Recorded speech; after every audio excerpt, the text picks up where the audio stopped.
ఆదివారం రోజు వస్తే ఆంధ్రజ్యోతి రాధాకృష్ణ విషయం చెమ్మటానికి ఇంకొక ఫుల్ పేజ్ కేటాయిస్తాడు, 4వ పేజీ. అది ఎడిటోరియల్ కాలం. ఈయనే డైరెక్ట్గా విషయాన్ని ఏదైతే ఆయన బొమ్మేసి మరీ చిమ్ముతాడు. అది ఏ మ్యాటర్ అయినా మనకి భారత్ పాకిస్తాన్ యుద్ధమైనా జగన్మోహన్ రెడ్డి గారి గురించి ఉంటుంది, రష్యా యుక్రెయిన్ యుద్ధమైనా జగన్మోహన్ రెడ్డి గారి గురించి రాయాల్సిందే, దేశం అంతా కాదు ప్రపంచం అంతా కరోనా వచ్చినా జగన్మోహన్ రెడ్డి గారి గురించి రాయాల్సిందే. ఎక్కడ ఏం జరిగినా మోడీ గారి మ్యాటర్ అయినా జగన్మోహన్ రెడ్డి గారు రాస్తారు, లోకేష్ మ్యాటర్ అయినా జగన్మోహన్ రెడ్డి గారు రాస్తారు. ఇక్కడ 2 లోకేష్కి పట్టమని చెప్పి హెడ్డింగ్ పెట్టి చంద్రబాబు నేతృత్వంలోని కూటమి ప్రభుత్వం వచ్చిన తర్వాత అంట ఏదైతే అందరూ వ్యతిరేకత వచ్చేసింది ఈ సంవత్సర కాలంలో అని చెప్పి అనుకున్నారంట. కానీ ఆ సోషల్ మీడియాలో జరిగినటువంటి ప్రచారం అంతా తూచంట.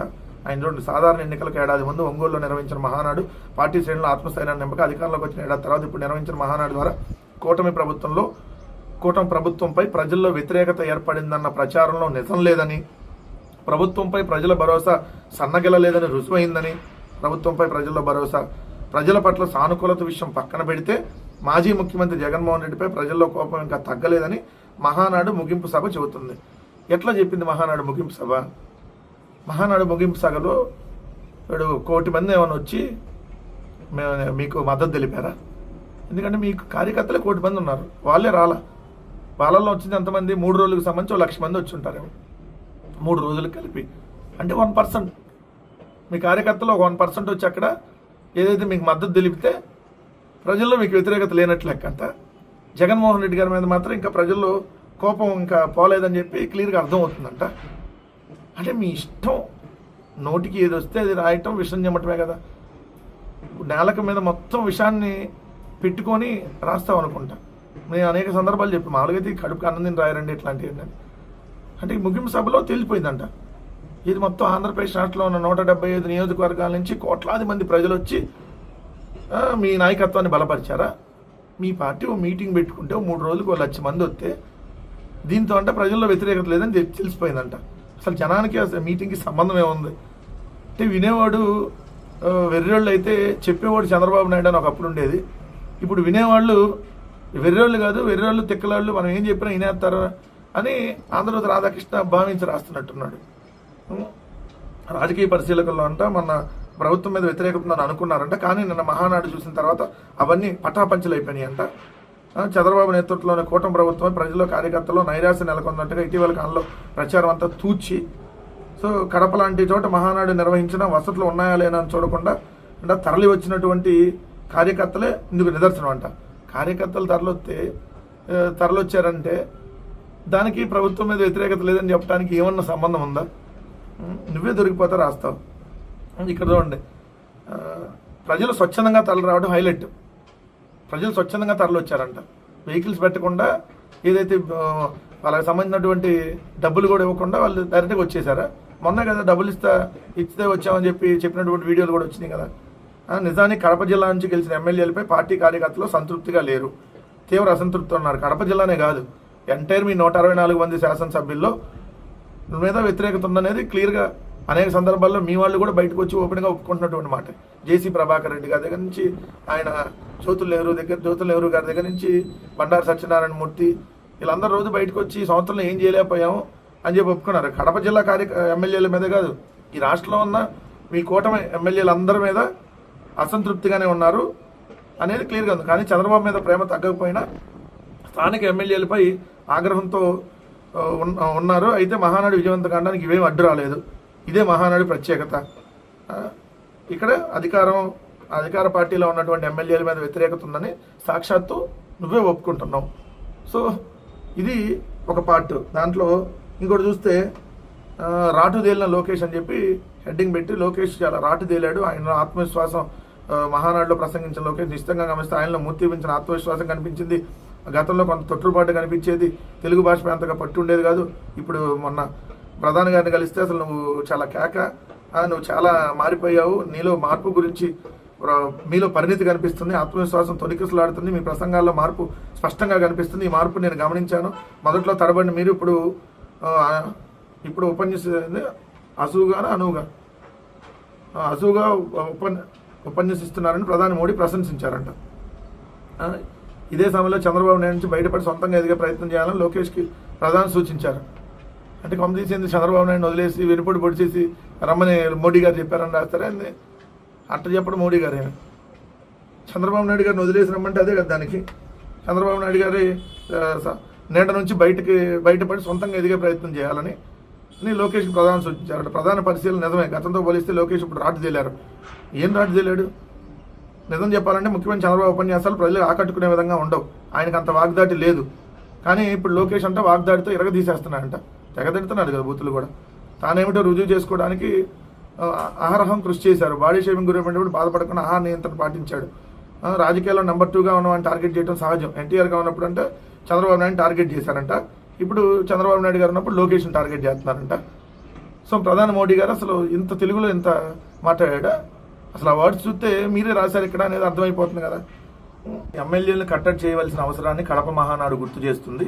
ఏడాది క్రితం జరిగిన ఎన్నికల్లో జగన్ రెడ్డి ఓడిపోవడానికి ఆయన మాత్రమే కారణం కాగా ఇప్పుడు ప్రభుత్వంపై ప్రజల్లో వ్యతిరేకత అంటూ ఏర్పడితే అందుకు శాసనసభ్యులే ప్రధాన కారణం కాబోతున్నారు. అంటే జగన్మోహన్ రెడ్డి గారి వల్లే ఓడిపోయిందంట వైఎస్ఆర్ కాంగ్రెస్ పార్టీ. ఈవీఎంల మీద మేము ఓడిపోయాంలే కానీ ఇదిరా ఈసారి.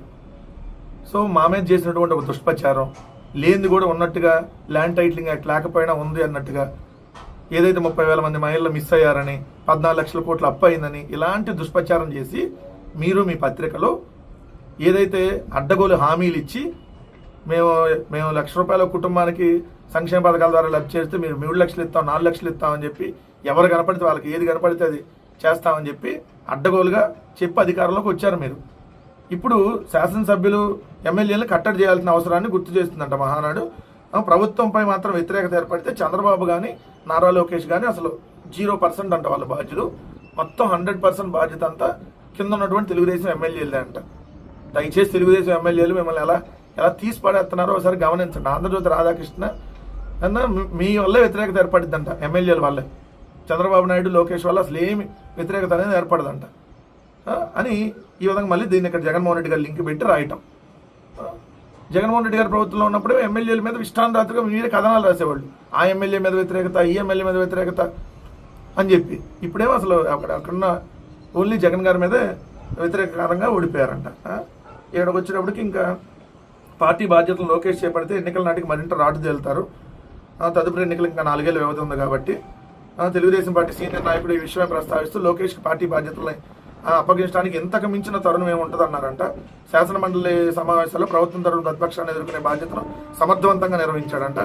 శాసనమండలిలో వైసీపీకి మెజార్టీ ఉంటగా ఉన్నారు. ప్రతిపక్ష నాయకుడిగా బొత్స సత్యనారాయణ ఉన్నారు. అయినప్పటికీ లోకేష్ తొట్టు పడకుండా ప్రతిపక్షాన్ని ధీటుగా ఎదుర్కొన్నారు. దీంతో లోకేష్ను తక్కువ అంచనా వేయడానికి వీలు లేదు. ఆయనలో సరుకుందని ప్రతిపక్ష ముఖ్యుడు ఒకరు వ్యాఖ్యానించారు. ఆయనలో సరుకుందని.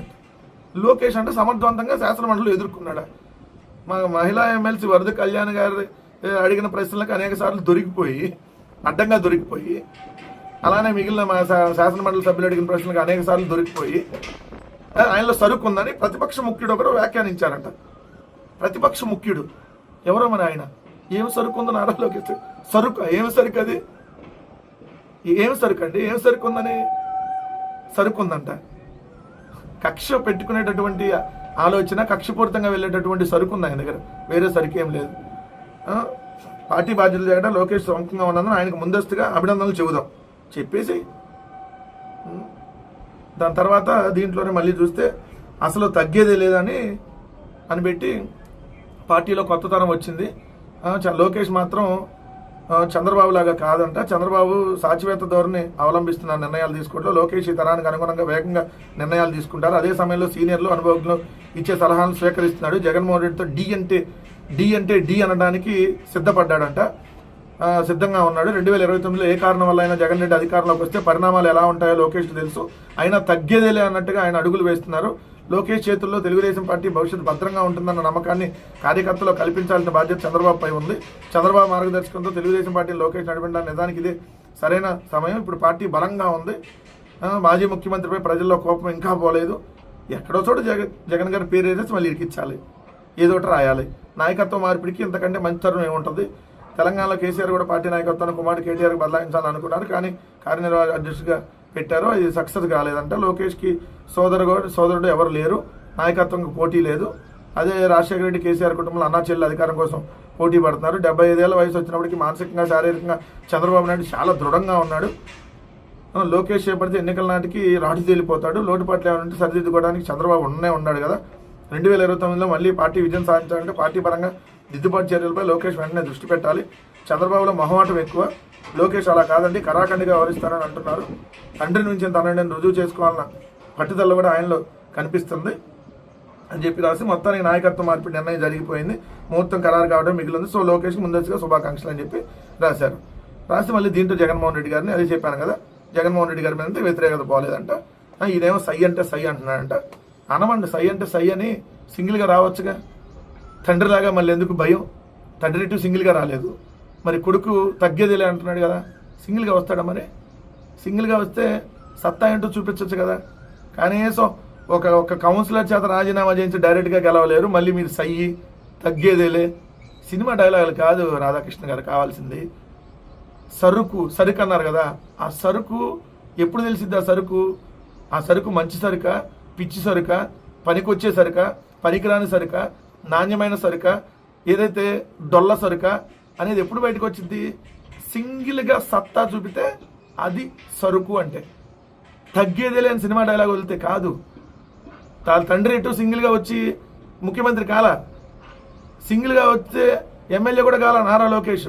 సరుకు సత్తాలు చూపించాడు, తగ్గేదిలే అంటున్నారు కదా.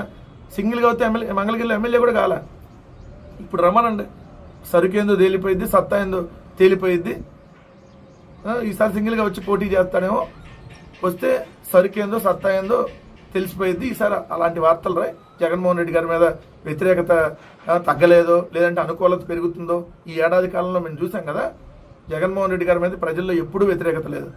మీరు తప్పుడు ప్రచారాల వల్ల తప్పుడు హామీలు ఇచ్చి, సూపర్ 6తో పాటు 143 తప్పుడు హామీలు ఇచ్చి మీరు అధికారంలోకి వచ్చారు.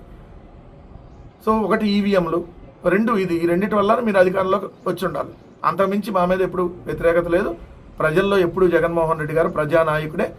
ఈరోజు మీరు వెళ్ళి ఇంటింటికి తిరిగి వస్తే అప్పుడు ప్రజల్లో ఎవరికి వ్యతిరేకత ఉందో, ఎవరికి మీద అనుకూలత ఉందో ఆ ప్రజలే గడపకి తిరిగి వస్తే చెప్తారు. గాల్లో చక్కెరలు కొట్టకుండా ఏదైతే నేల మీద వెళ్ళి నారా లోకేష్ తిరిగి రండి, అప్పుడు ఆంధ్రప్రదేశ్ రాధాకృష్ణ నువ్వు కూడా వెళ్ళినప్పుడు అప్పుడు ఎవరి మీద వ్యతిరేకత ఉందో, ఎవరి మీద అనుకూలత ఉందో, ఎవరి మీద వ్యతిరేకత పెరిగిందో, ఎవరి మీద ఈ 12 నెలల కాలంలోనే తీవ్రమైనటువంటి వ్యతిరేకత వచ్చిందో ప్రజలు చెప్తారు. ఒకసారి వెళ్ళి చూసేటటువంటి దమ్ము ధైర్యం ఏమైనా ఉంటే చేసిరా.